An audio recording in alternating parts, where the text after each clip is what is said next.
You're listening to Sox in the Basement, a production of the Broadcast Basement Limited, where every show is 30 minutes of good and comes from a basement bar on the south side of Chicago. Pull up a stool, pour a cold one, and join us right now for Sox in the Basement. Heard everywhere podcasts can be found, and always at soxinthebasement.com. So Wednesday night, I go to the Sox game, and we're going to get into the vibe there on this episode of Sox in the Basement, Ed, because it was a something. That's the only way I could say it. It was an absolute something. But I'm walking from Cork and Carry at the park after I just got my kid a cheeseburger because it's a better value and a better burger than what I was going to get for him when we went to the ballpark, and he loves burgers. And we're walking down the street, heading to the ballpark to get to our gate. And he says, "Dad, when I get there, I'm going to chant Fire Tony." Now, he's 7 years old. Little cute 7-year-old, and he's been watching on TV most of these games with me. He can hear the Fire Tony chants, and he is just pumped up and ready to chant. He just can't wait. He can't wait. He wants to chant Fire Tony at 7 years old. He's got his little White Sox hat on. He's carrying his glove in case a foul ball lands up in his section. He wants to go to the kids zone. He wants a churro milkshake. I found one of those behind home plate in the 300 level. They're incredible, and they're $17 with the tip that I gave the person. So is it worth the $17? Is this a John Travolta situation in Pulp Fiction? Like, that's a pretty good milkshake. I don't know if it's worth $17. Right. It's pretty good. Right. I mean, like, it has 2 churros in it, and it's a milkshake. And they sprinkle the churro, like, the topping for the churro, that sugary cinnamon stuff, on the top of the whipped cream and the cherries that are on it. And it's huge, and it comes in a souvenir cup. So there are reasons why it's been built up to that. I wasn't shocked by the price. All right. You know? Okay. The kid's been waiting all year to go to a game. His older brother, his older sister have gone to a game. He's been waiting forever to get to a game, and it's not worked out. Okay. And I'm finally like, fine, I'm taking you to a day game on a Wednesday night, and we're going to go to a game. And he stayed up late. He still went to school and thanked me 1,000 times. But we're walking down the street. The childlike innocence. I want to chant Fire Tony. And I told him, well, he's not going to be there tonight. And he goes, why? I said, well, something happened. He's sick. He had to go in for some tests. He's an older guy. Something happened, and he's not going to be around for a couple of days. And the 7-year-old throws his hands out and goes, well, he's faking. Wait, what? And I was like, no, you can't say that. That's wrong to say. People are on Twitter and social media saying that this is fake, and they're wrong to say it. But the 7-year-old is like, Dad, come on. He falls apart. The team is terrible. They're going to miss the playoffs. It's a 7-year-old walking down the street with his little White Sox hat on and his glove. I mean, picture this. This is a true story. Walking down the street, waving his hands wildly. He's his father's son all the way. And he's the youngest, so he's the loudest, and he talks the most crap, right? Because that's what happens with the youngest child, because that's how they get attention. And he's... Yeah, right, 100%. He's looking up at me, and he's like, he's losing. They're terrible. Everybody's mad at him. Of course, he doesn't want to come to work, Dad.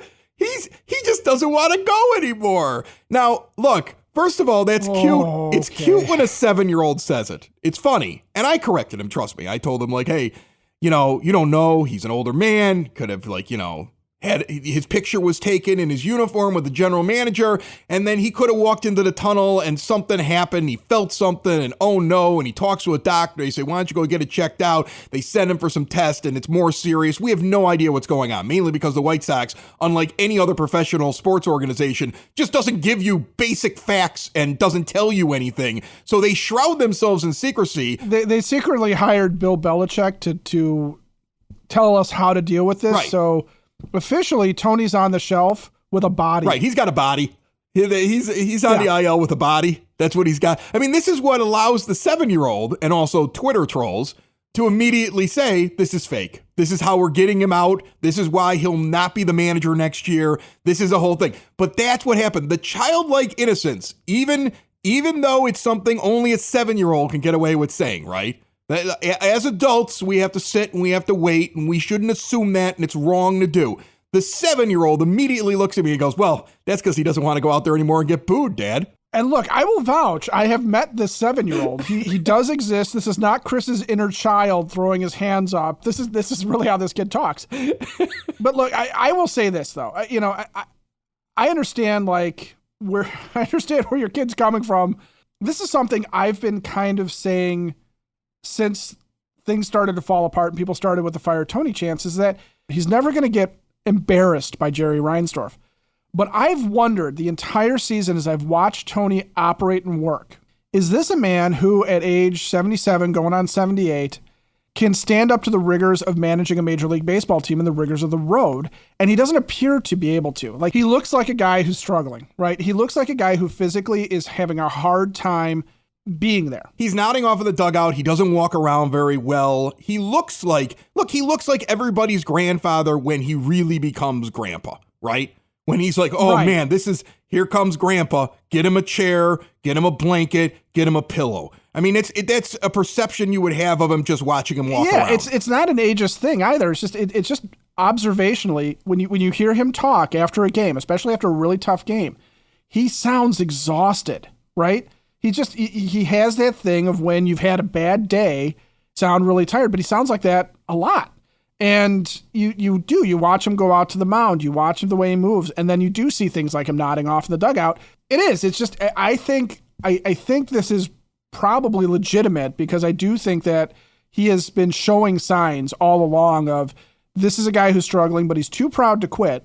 He's never going to quit on a team. That I don't think Tony La Russa gets to the Hall of Fame by being a guy who's going to give up at the first sign of his own discomfort or his own problem.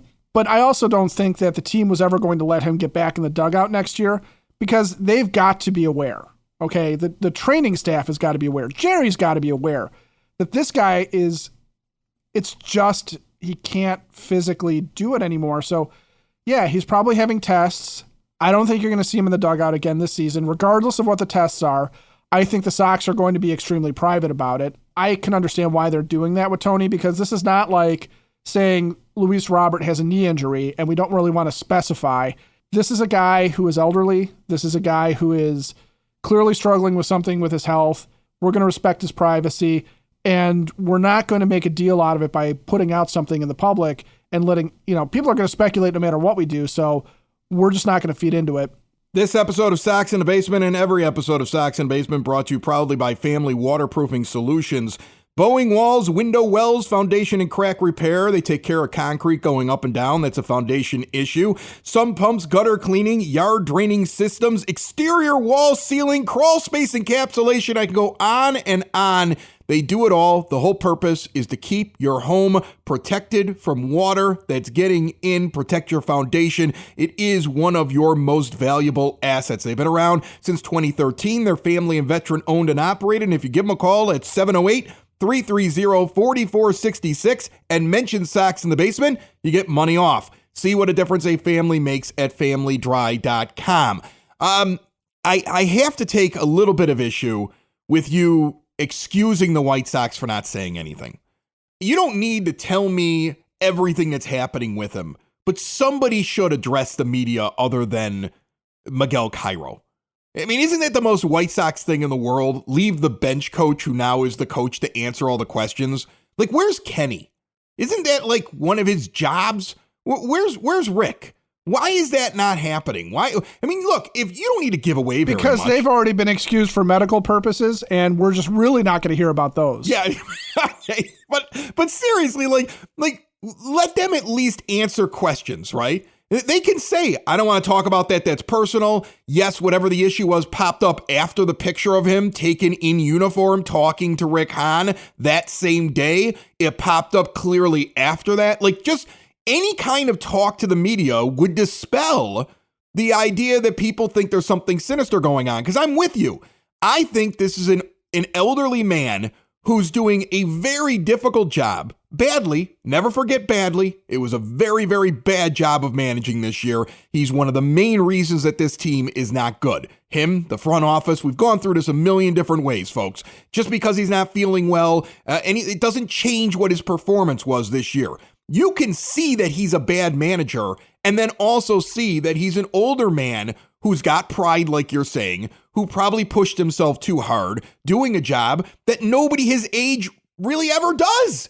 That is extremely difficult to do. That we've watched world-class athletes, supposedly, end up on the IL constantly on this team because of the rigors of the road. So I understand that he's at an age where this is completely normal, and I hope that he gets better, okay? Personally, I wish nothing against Tony La Russa. I just don't want to see him be the manager anymore, and I don't think he will be again.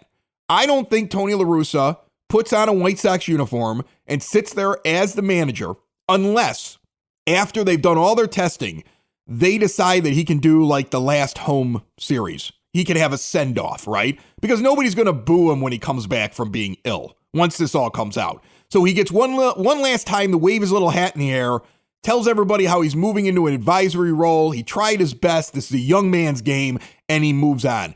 I think that's why it's indefinite. I don't expect to see him anymore. And I think this is the beginning of the dominoes all falling. Him getting ill and not being part of the team anymore does not change a thing about what we've talked about on this show. I want to dive into how the fans feel, though, because I went on Wednesday night, and that was the most apathetic crowd that I've seen at a White Sox game ever. I think there was more excitement during the rebuild when Daniel Palka's out in the outfield, right? Like I saw more excitement when you had the future yet to cheer for, right? Daniel Palka, the hope that we had for Daniel Palka. Palk smash. Right. Like that to me is the big story, and that's why we're bringing in an expert in fandom, one of the three that make up the core of the 108, Beefloaf. On next, we're getting a fan perspective from the most famous section in the ballpark right here on Sox in the Basement.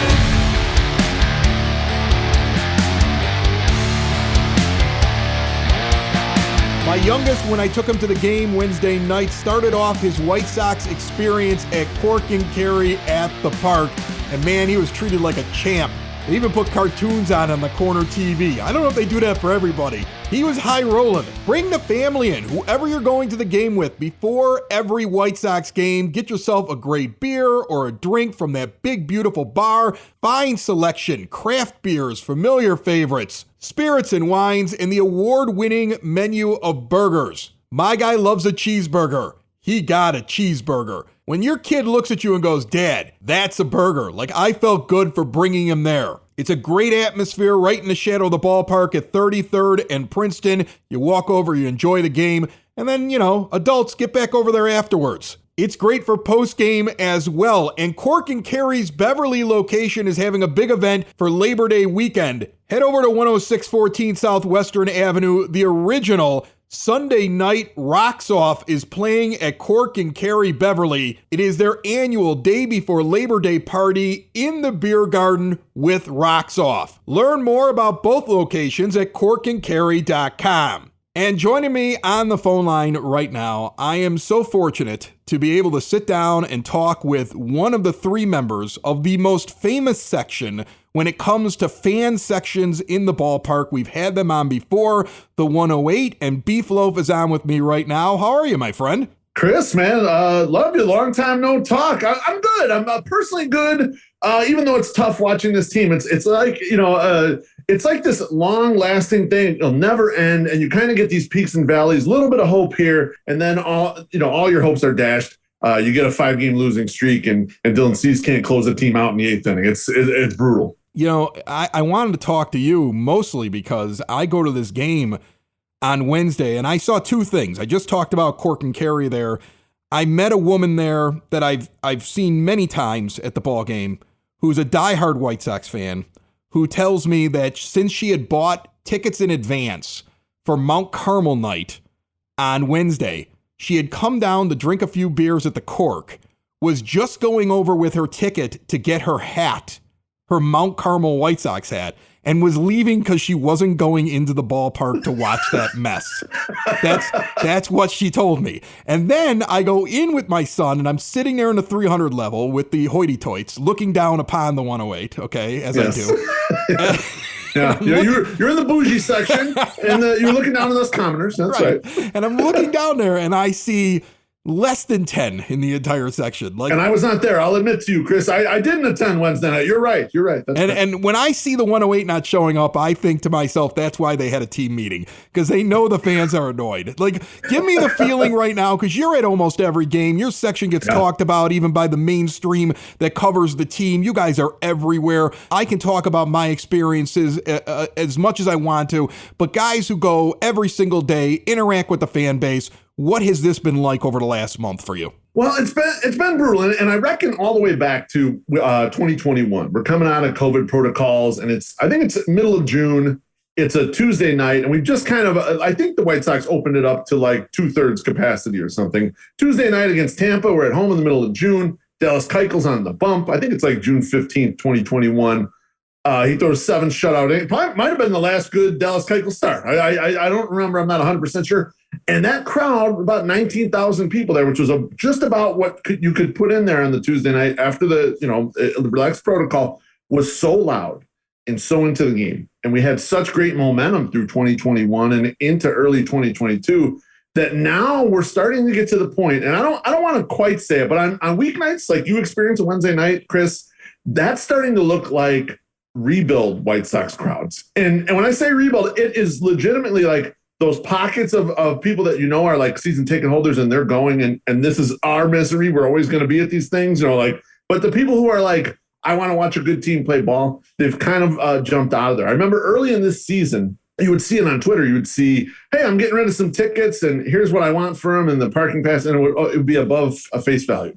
And then move a couple months along, and then here, I want some tickets, and just face value. I'll take face value for all this stuff. And then in the last couple of weeks, I've seen, I'll just want to give these away. I'd like them to go to a good home. I hope someone will go watch this team because I have no interest in it. And it's really gone down tremendously, particularly on the weeknights. The loneliest guy I saw in the ballpark was the guy who was standing behind home plate, because I walked through everything. Because now you can walk onto the 100 level section when nobody cares. It's the good old days. It's the good old days again. It's the good old days. Go wherever you want to go. And I walked down there, and I'm walking along with my son, and the loneliest guy I saw was the guy that's behind home plate with the sign up for season tickets booth.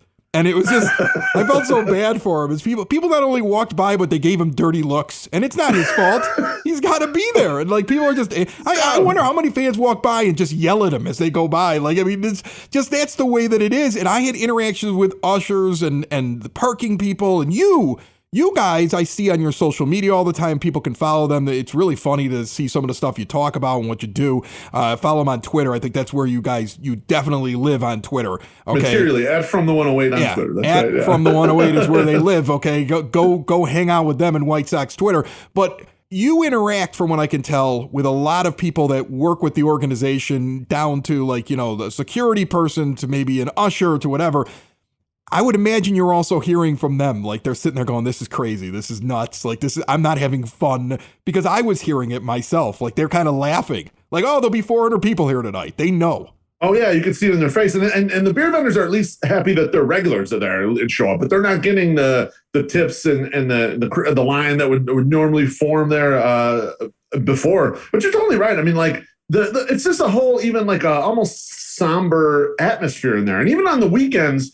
Let's say a non-giveaway or non-special night. Elvis night was still jam-packed, and there were lines out the stadium till like the 4th inning. No one could get in the park. The usual stuff.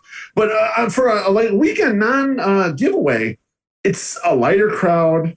It's a less interested crowd. It's a more likely to do the wave crowd. Whereas when we were coming out of the pandemic, it was a baseball crowd. It was People wanted to see the White Sox do something. I think maybe part of the deal is, Chris, and it's somewhat related to the poor. I mean, it's material to the poor play, but I think as a after effect is like, this team doesn't hit home runs. Sometimes you just want to go to the ballpark, see some fireworks on a couple home runs, have a few beers, and that's good enough for you. And for an entertainment product, that's fun. But the team has not been hitting home runs even. So they're playing the most boring style ever. You're just not getting any excitement out of them. And so if you're a casual fan, even going to a one-off game, oh yes, they're not playing as well as we thought, but also it's a boring brand of ball as well. And our guest today here on Sox in the Basement, and every guest on Sox in the Basement, brought to you by the Village of Lamont. Want to experience a downtown with real history, great eats and drinks, and green spaces filled with adventure? Visit the Village of Lamont. Shop, dine, drink, explore. Check out their website for all their big upcoming events, including September the 24th, we are going to be at Oktoberfest at the Forge. Come see Sox in the Basement there and visit the Village of Lamont. Learn more at lamontdowntown.com. So you guys are there all the time. You've watched everything from cup snakes to the wave, which is inappropriate, especially in big moments in the 8th inning. Yes. You're very vocal about how much you hate it. I hate it as well. You saw the sign, I'm sure, that said sell the team. And I was shocked that it made it from the outfield to behind home plate. And I'm guessing you were there. So explain to me how you think that happened, because White Sox security doesn't seem like a group that would have allowed that to happen. And somehow it did. And it ended up like national news, that picture. Yeah, so absolutely. So actually, we initially did see it behind home plate. So before everyone was able to get their pictures with it out in the left field bleachers, they flashed it really quickly behind home plate. And so we tried to get our phones out and get the shot of it right then, but they took it down quickly. I think they realized that, hey, maybe security's coming in on them quick. They're going to relocate. And then when they went out to left field, I think they realized they had a pasture. There was no one around. They held that sign up for a substantial amount of time, allowed all of us to get pictures of it, tweet those out immediately, kind of get those out into the universe. Probably shouldn't say this. I DM'd Jeff Passan and sent him the picture if he wanted it. Just because we go back and forth on Twitter. I thought it was funny. You're getting kicked out of your section. I said, Jeff, this is how it's going at Sox Park right now. But no, and so and then it migrated back my own play. I think they were trying to get on TV. I think they were attempting to get on TV. I don't know if they actually executed that because I was in the stadium at the time. But to me, and then it did get confiscated, obviously. And we heard the next day. So that was a Saturday night. The next day was a Sunday. A group of fans were sitting in our section. They had a sign, but it was just something totally different. And they said that when they walked in, the security gave that a good beat down to make sure there was nothing, that was similar to the sign. There was nothing wrapped into it, because that's probably how those guys had it in there. Like they had it wrapped in there. I would say, and you can tell me if I'm wrong, I'm sure you've thought over the years, how could I sneak something like that into the ballpark? Okay. I mean, you've gone to the ballpark and you figured it out. I would go with something very lightweight, almost like plastic, and I would wrap it around my torso underneath my outfit and walk in with it and then unravel it in the bathroom. Like, I don't think you would walk in holding that. You had to smuggle that to get in the ballpark. Yeah, correct. That's gotta be hidden. Although way back in the old days, I want to say this is like 2014 era, maybe, I did bring in paper bags with holes cut out in them. Yeah. And I put proud White Sox fan on it, and no one stopped me with that. And I wore those during a game one time, but that was a long time. And people were telling me, hey, Beef, you got to bring that back, because that's where we're trending right here. I don't feel we're trending that bad, but it's getting there. It's a tough brand of baseball to watch. I don't mind I think it's funny that they took the sign away. I think the sign brings about some nice levity in a season that's been up and down and brutal on the team and brutal on the fans. I guess I understand it from the perspective of the owner probably doesn't like that, but for the rest of us, we're just having a joke about it. It was fun. I'm still going the next day to the game, no matter what happens. And they've got 2 wins in a row here now with Miguel Cairo. I mean, and they hit home runs with him, Chris. They've hit multi-home runs in all these games, right? So think about this. I've been saying all year, if they just got rid of Tony, imagine if this team just started winning. Like now, if all of a sudden, he's not around. Keep taking tests. I mean, I hope you're fine. I hope you live a long time, okay? I hope everything's wonderful with you health-wise. But, if Miguel Cairo keeps winning, it kind of proves us all right, doesn't it? It does. And seeing him in the dugout and with a lot of energy and interacting with the players after a good play and everything, yeah, maybe they need a little bit of that. A little change kind of always helps, at least in the short term. So who knows? Maybe we get lucky. Maybe this next month, Miguel Cairo lights a fire underneath their arses and we get something going. All right, that's Beefloaf. He's one of the 3 that basically are the nucleus, even though you have so many people that are also such important members of your fan group. It's like a cult. It's like a cult without the weird white robes and the leaves for hats that they wear. And we're working on that stuff though, Chris. We'll get that going next season. It's a happy little cult, and you're at the center of it. One of the 3, Beefloaf. Follow them at From the 108. They're good friends of the show, and I appreciate you jumping on, my friend. Chris, great talking to you. Take care, brother. Sox in the Basement listeners, do the hard work. And if you're a hardworking man or woman on the South Side, you need to be outfitted properly. And that's why you should visit Red Wing Shoes. in Evergreen Park, New Lenox, and Geneva. A work boots specialty store that carries sizes from 6 to 16 and feet as wide as 4E. A 115-year-old company that came out of Red Wing, Minnesota, and one of its largest stores in the entire Midwest is in Evergreen Park, Illinois, ever since 1976. When you're on your feet, the footwear is everything. So why not get an expert fitting? They warranty, repair, and offer free conditioning with laces. And they also carry Carhartt work clothing as well. Located at 3347 West 95th Street in Evergreen Park, Illinois, at 208 East Maple Street on Route 30 in New Lenox, or at 1749 South Randall Road in Geneva. Visit them today. You work hard. You've earned it. Red Wing Shoes. There's a reason why the White Sox players had a players-only meeting on Thursday. Because after looking at the crowd on Wednesday night, and from what I understand from every usher, beer vendor, parking lot attendant, and anybody else that I approached, and trust me, all of them can't wait to laugh about how absurd it is right now at the ballpark. We can see, as a podcast, when the Sox are good, the majority of listenership to an episode is within the first 48 hours. When the Sox are bad, people wait a few days before they get to this show. It is a normal thing. The numbers still hold, but the listening pattern changes when people are mad at the team. We saw this earlier in the season. We saw this during the lockout. We've seen it before. We're seeing it now. So this isn't like a made up thing. We know that Sox fans as a whole are upset. They know too, okay? But when you're at the ballpark on Wednesday night and they announce the lineup and they announce the Royals lineups, and the biggest applause of the night was for Michael Massey, local Southside product. Brother Rice kid, Illinois kid, born in Palos Park, I saw up there on the big screen, right? The biggest round of applause was for him. And he's playing for the Royals. That they had to pump up the music when Lance Lynn's name was announced because it was so ridiculous when they went through the guys that were in the field. That when they announce the team and they play the intro and they take the field, 1/3, maybe less, of the stadium actually stands up. Most people just continue their conversations like they're at a Little League game. Like the people that are right around the dugout, they stand, they basically go to work to pay for ridiculously priced tickets to be there. Those are your absolute diehards. They're standing every day, right? They got a personal relationship with the team, a lot of people down there. But the stadium as a whole, not very interested. Not a lot of people there when the game started. It wasn't because of crowds, folks. The tailgating was more fun. They see that. That's why they're having a meeting and they're saying to themselves, I'm sure in this meeting, hey, they're done. Those folks out there, they're done.